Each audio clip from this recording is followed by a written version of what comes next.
Hello, future criminologists. Happy New Year to everyone. Hopefully, you're having a good start of your year. And for those who are new here, my name is Sam. I make videos and make discussions for subjects that are related to criminology, but I focus more on question document examination since I am a certified document examiner.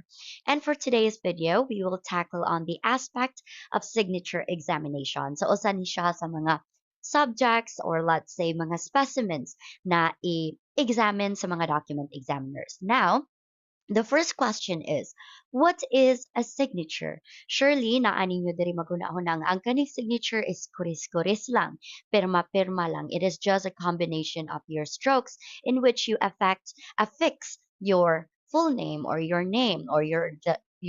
own individuality of your handwriting. However, if we dive into its definition, a signature is a name of a person written by him or her in a document as a sign of acknowledgement.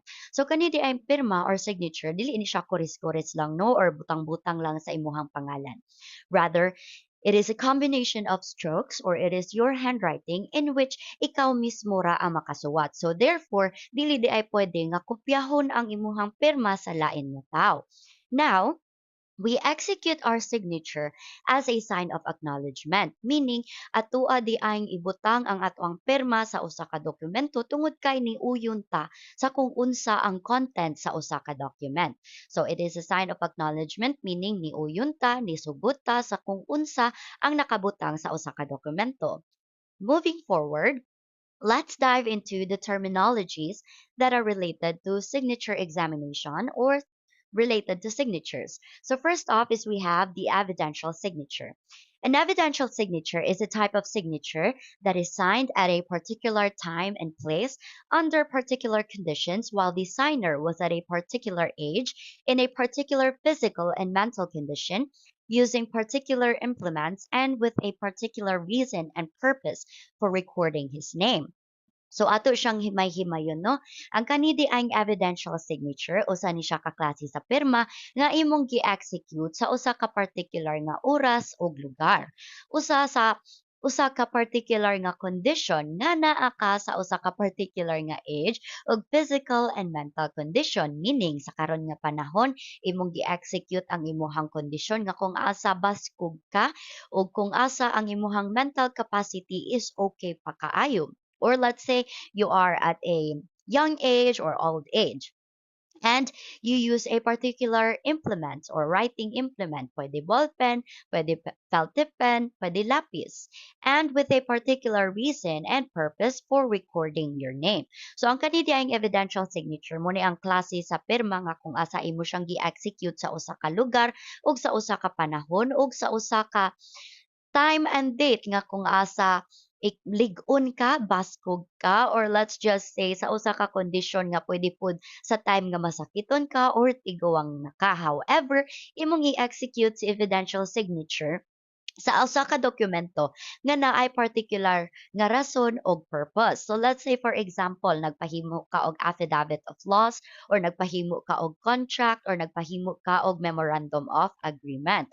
So ang kana imong gi-affix nga signature sa ani nga mga importante nga dokumento mo na atong gitawag nga evidential signature. Tungod kay imuha man gi-execute imong pirma sa usa ka dokumento nga importante og naay particular nga reason og purpose ug imo pong gibutang diha kung kanus ani mo siya gipirmahan.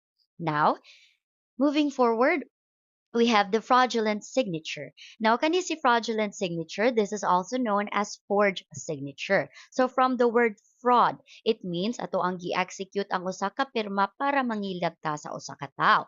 And gitawag siya og forged tungod kay dili man ato ang kaugalingon nga pirma ang ato ang gigamit, nangupya ta og pirma sa lain nga tawo. So ato ang gikopya ang pirma sa usa ka tawo para mangilad ta. So that is a fraudulent signature. Moving forward, we also have the freehand signature. So say freehand signature, this is also known as simulated signature. Now gitawag siya og freehand or simulated signature tungod kay ato ang gikopya ang usa ka pirma without tracing it. Now take note, si freehand or simulated signature is a type of forged or fraudulent signature. Therefore, nag-execute ta sa usa ka pirma nga dili atoa. Gitawag siya freehand or simulated tungod kay wala nato gitrace ang usa ka pirma. Rather, ato ang gi-studyhan, gipraktisan dayon ato ang gi-execute ang kana mismo nga pirma sa usa ka original nga document.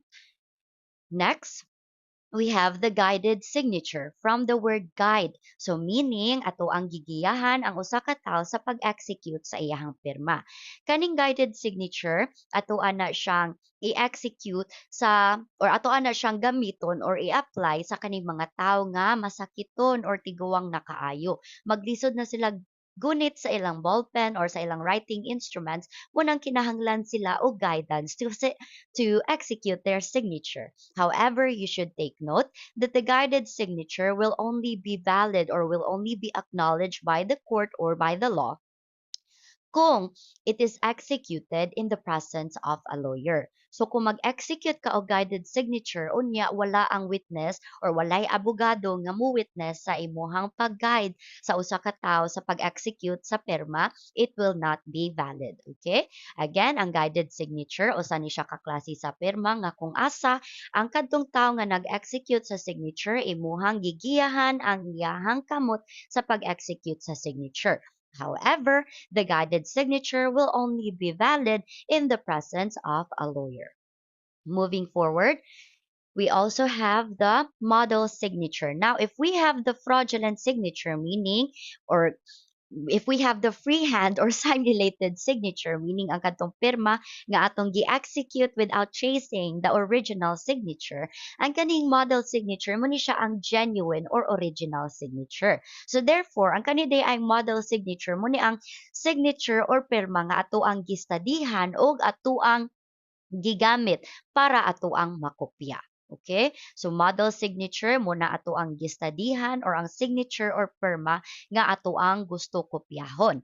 And the freehand or simulated signature mo to atong pag-execute sa ato ang nakopya nga perma. Next, we have the cross mark or X mark. Now, the cross mark or X mark is executed by those who are illiterates. So, when we say illiterates, katong mga tao nga no read or no write. So, tungod kay dili man sila makasuwat sa ilahang full name, as a sign of acknowledgement or as a sign nga nakasabot sila sa content sa usa ka dokumento, ilahang i-execute ang X mark. But take note, before nila ma-execute ang X mark, dapat ato ang i-translate or ipasabot kung unsa ang sulod sa usa ka dokumento. And take note, the cross mark or X mark, like the guided signature, will only be valid in the presence of a lawyer. So take note, remember, ang cross mark or X mark is a type of signature that is executed by illiterates, meaning no read or no write. However, as a sign of acknowledgement mo na ang ilahang i-execute nga pirma, but they need to understand the full contents of the document that they will sign. And also, the cross mark or X mark can only be valid in the presence of a lawyer. Now, let's do a recap. Ang kaning evidential signature mo ang klase sa pirma nga imuhang gi-execute at a particular time, place, date, and with a particular reason or purpose. The fraudulent signature, that is also known as forged signature, usa ka klase sa pirma nga atong gi-execute or gikopya para mangilad. Freehand signature mo ang klase sa fraudulent signature nga kung asa atong gikopya ang pirma sa usa ka tawo without tracing it. Guided signature ato ang gigiyahan ang usa ka tawo sa pag-execute sa ilahang pirma, but it will only be valid in the presence of a lawyer. Next, we have the model signature, ang pirma nga ato ang gistadihan ug mao ni ang pirma nga ato ang kopyahon. Next, the cross mark or X mark mo ang klase sa signature nga i-execute sa illiterates as a sign of acknowledgement. But like the guided signature, it can only be valid in the presence of a lawyer. Next, we have the classes or the different classes of signature. First off is we have the formal or complete. So from the word complete, meaning kompleto ang imuhang pirma. So if you are familiar with the term signature over printed name. So atong i-execute di ay ana nga signature is the formal or complete. Nga kung asa ang imuhang pirma dapat naa ang imuhang full name, unya sa babaw naa ang strokes or ang combination sa strokes sa pag-execute sa imuhang pirma. Now si formal or complete signature, imo ni siyang i-execute sa kaning mga dokumento nga importante like legal documents or official documents. You can also execute the formal or complete signature in wills or contracts. So when we say wills, mga kabilin, contracts mo ni ang mga kasabukan. So take note, the formal or complete signature is a type of signature that you execute in important documents. And it should be complete. Therefore, dapat na imuhang full name ug naa ang imuhang pirma. Moving forward, we have the informal signature. So from the word informal, meaning dili siya kompleto, dili necessary or dili needed nga ibutang imuhang full name. Pwede ang kadturang imuhang signature mismo. And this is usually used for routine documents and personal correspondence. So let's say kanang imuhang mga essays, imuhang diaries, or let's say kanang imuhang mga letters and so on. Now, there are two types of informal signature. We have the personalized and semi-personalized. So, kung mingon tag personalized signature, muni ang klase sa signature that is fully unique to the individual. So, this is often custom designed. So, kanidang personalized signature, muni ang klase sa pirma nga kung asa mag-add og drawings ang kaning mga tao nga mag-execute sa ilahang pirma. And when we say semi-personalized, mo ni siya ang klase sa signature nga kung asa naa nay templates. So let's say for example, na kay nakita sa Google nga ang pirma is like this. So you can add your own individual nga characteristics sa kana nga signature. So imuhang kopyahon ni nga pirma and then imong ibutang diha ang imuhang pangalan. So that is semi-personalized. So ang personalized imuha siyang gi-custom design, meaning imuha siyang gipa-execute or gipa-himo mismo para sa imong kaugalingon. So muna ang klase sa mga pirma nga i-execute nila Taylor Swift, nila Villar, Manny Pacquiao, or kinsa pa na sila. The semi-personalized na anay kaugalingon nga template pero imuhang i-incorporate ang imong individual characteristic. So pwede imuhang pangalan, imong apelido, or unsa nga character imong gusto ipuno sa imuhang pirma. Next, we have the careless scribble. Take note, it's careless scribble. It's not careless whisper, ha? So, ang kanang careless scribble, muna siya wiris-wiris lang, no? So, let's say this is my signature. So, instead of putting the entire strokes or let's say all of the characteristics of your signature, pwede ka nilang imong ibutang. Mura lang siya pag-affix sa imong signature good, but it's yours, still, it's your signature. Now, kaning careless scribbles, imo na siyang i-execute sa mga credit card slips, mga deliveries, or kaning mga resibo.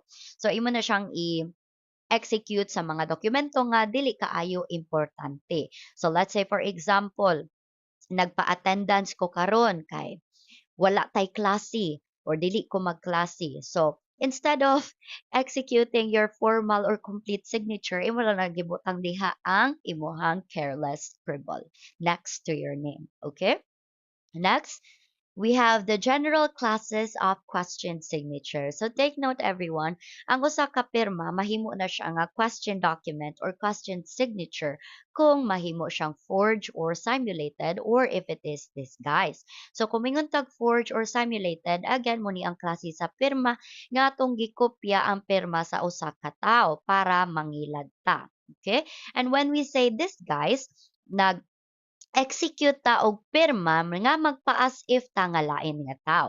So, to put it simply, no, kaning si forge or simulated og si disguise somewhat pareho ra sila nganuman kay magkopya man ka og pirma sa lain nga tao, but there is a distinction kay kung mingon man gud tag forge or simulated, you copy the person or another person's signature without the owner's consent, but kung mingon tag disguise, nagkopya ta sa pirma sa usa ka tawo with their consent. So for example, forged or simulated, gusto ka mangilad unya na kay nakit-an nga cheque. Unya sa first part sa cheque or let's say sa first page sa check, nakita nimo ang pirma sa owner. So imong gibuhat is imuhang gi-simulate or imong gi-forge ang katong pirma sa owner. Did you get the owner's consent? No. So therefore, that type of signature is forged or simulated. Pero kung mingon tag disguise, let's say, nagpa-attendance ko. Unya kay bad gi system man ni ang mga criminology students, no? Nya si body absent. Nya ni ana man ka nga, body si ma'am nagpa-attendance. So may buhaton ako ni ana si body. I-attendance lang ko diha body niya, pirma-pirmahi lang. Kibaw naman ka sa akong pirma. So, imuhang gikopya ang pirma ni body with your body's consent. So that type of signature is disguised. Okay? Also, disguised signature is also a type of signature nga kung asa ang imuhang pirma, imuhang giusab to hide your own signature. So let's say for example, ako ang pirma is like this. Ya, dayon ako asyang giusab slightly to hide my own signature, okay? Or you adapt another type of signature. So ato nang gitawag nga disguised signature. Next, we have the types of handwriting according to muscular control. So, from the word muscular meaning, at nag-involve ang ato ang muscle. So we have the loose writing and the restrained writing. Mayon tag loose meaning luag ang imuhang grip sa imuhang handwriting instrument. And when we say restrained, hugot ang imuhang grip sa imong handwriting instrument. Now, ngano mang applicable ni siya sa signature examination. Now, kung magunit kasi imong writing instrument, unya luag ang imuhang grip sa imong handwriting instrument, surely ang imong handwriting will be free-flowing. But if you will hold your writing instrument in a restrained manner, ang imong handwriting will be constricted, meaning dili siya free-flowing or it will not be smooth-flowing. So therefore, ang imong movement will be slightly restrained or gagmay kaayo siya. Next, we have forgery. Again, forgery is an act of simulating or tracing somebody's signature without the latter's consent for profit. So, balik-balik no, may tag forgery, forged signature, mo ang pagkopya sa pirma sa usa ka tawo without their consent, meaning wala sila nitugot nga kopyahon ang ilahang pirma. Now here, we have the major types of forgery. So number one is simple forgery. So this is a forged signature where no attempt has been made to make a copy or facsimile of the genuine writing of a person purported to sign the document. So this is also known as spurious signature. So let's put an example. So wait a moment. Okay. So here, mingon tag spurious signature or simple forgery. Let's say, na ako'y amigo. Iyahang pangalan is Nilo, Nilo Butay. Na wala ko kibaw sa pirma ni Nilo. Akong gibuhat is naghimo-himo ko sa iyahang pirma. Muna atong gitawag nga simple or spurious forgery. Gigamit na ko iyahang pangalan pero wala ko ni kopya sa iyahang pirma. Naghimo-himo ra ko sa iyahang pirma. Muna tong gitawag nga simple or spurious signature or simple forgery. Next off is we have the simulated or copied forgery. Again, ngayon tag simulated or copied forgery meaning naa kay idea kung unsay porma sa pirma sa usa ka tawo. Now, imuhang gistadihan ang iyahang pirma, unya imuhang gipraktisan. Imuhang gikopya iyahang pirma pero wala nimo gitrace. So that is simulated or copied forgery. Also, this is also known as freehand forgery or freehand signature. Okay. Next, we have the traced forgery. So from the word trace, meaning imuhang gisubay ang pirma sa usa ka tawo. So let's say for example, na ako'y papel dire. Dayon ako ang gipirmahan ang papel. Dayon nagbutang na pad ko lain nga papel akong gibuhat, ako ang gisubay ang pirma. Mo natong gitawag nga traced forgery nga kung asa gikopya nimo ang pirma sa usa ka tawo by tracing it. Imong gikopya ang pirma sa usa ka tawo pinaagi sa pagsubay sa ilahang pirma. Okay? Now, speaking of trace forgery, we have different methods of tracing. So first off is we have the carbon outline process. So from the word carbon, it means we need to use the carbon paper. So if you're familiar with carbon paper, this is usually used in mga resibo, right? Or receipts. So let's say for example, this is the last page and this is the carbon paper. Then this is the first page. So ako nga maoy nagpirma sa first page, ang ako ang gi-execute nga pirma sa first page, mutatak na siya sa next page tungod kay naamay na imprint gamit ang carbon paper. So after na imprint ang kadtong gamitan sa carbon paper, ako adayon siyang i-trace. So muna itong gitawag nga carbon outline process. Also, before I forget, ang kanidi ang trace forgery, this is the type of forgery that is the easiest to examine. Ganuman. Because if you trace everything, you will copy all of the characteristics of a person's handwriting. Now, if we go back to the principles of handwriting examination, no two writers can write exactly alike. And also, complete identity means forgery. So therefore, kung kompleto tanan ang characteristics, so unya i-interlock nimo ang genuine nga signature o ang questioned nga signature, unya magkatugma kaayo sila. Therefore, dali na lang kaayo mo determine nga it is forged. Okay? So just remember, kaning carbon outline process muni ang method of tracing nga kung asa imuhang gitrace ang signature sa usa ka tawo pinaagi sa carbon paper or sa imprint sa carbon paper. Next, we have the indention process. So kaning indention process muni ato ang gitawag also nga indented process or contact writing. So if you are aware, when you execute your handwriting, surely you apply pressure, right? So once mag-apply ka og pressure, ang kadtong imuhang gisuwat sa first page, muluta dyan na siya sa second page. So ang kadtong imong naluta nga handwriting, ato-ato siyang i-trace. So that is the indention process. So let's say for example, I have the last page here and this is the first page. So, nagsuwat ko. Pagsuwat na ko sa ako ang signature, naluta ang ako ang signature sa ikaduha nga page.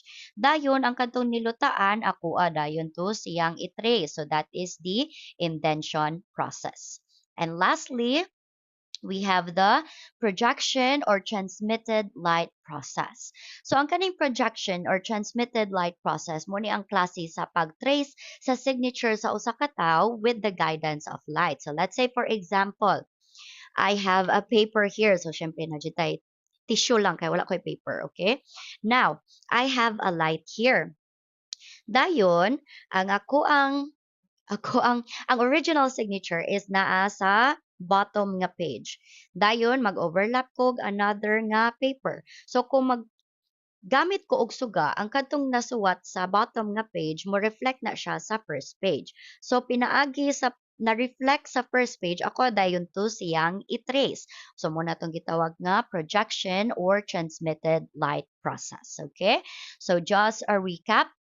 We have three methods of tracing. Okay, we have the carbon outline process nga kung asa atong i-trace ang signature sa usa ka tawo pinaagi sa carbon paper or sa imprint sa carbon paper. Okay? Next, we have the indention process ato ang gi-trace ang signature sa usa ka tawo sa kadtong ilang naluta nga agi. And we have the projection or transmitted light process, meaning ato ang gi-trace ang signature sa usa ka tawo pinaagi sa suga or sa light nga ato ang gi-transmit. Also take note, when we say transmitted light, it means the light is coming from the bottom, okay? So it means kung mayong tag-transmitted light process, ang suga gikan sa ubos. So naadiri ang bottom nga paper, dayon ang top nga paper. So kung unsa to ang sinuwatan or unsa ang nasuwat sa bottom nga paper, mo reflect na siya sa top nga paper tungod kay naa may light nga naggikan sa ubos. Hopefully that is understandable for all of you guys.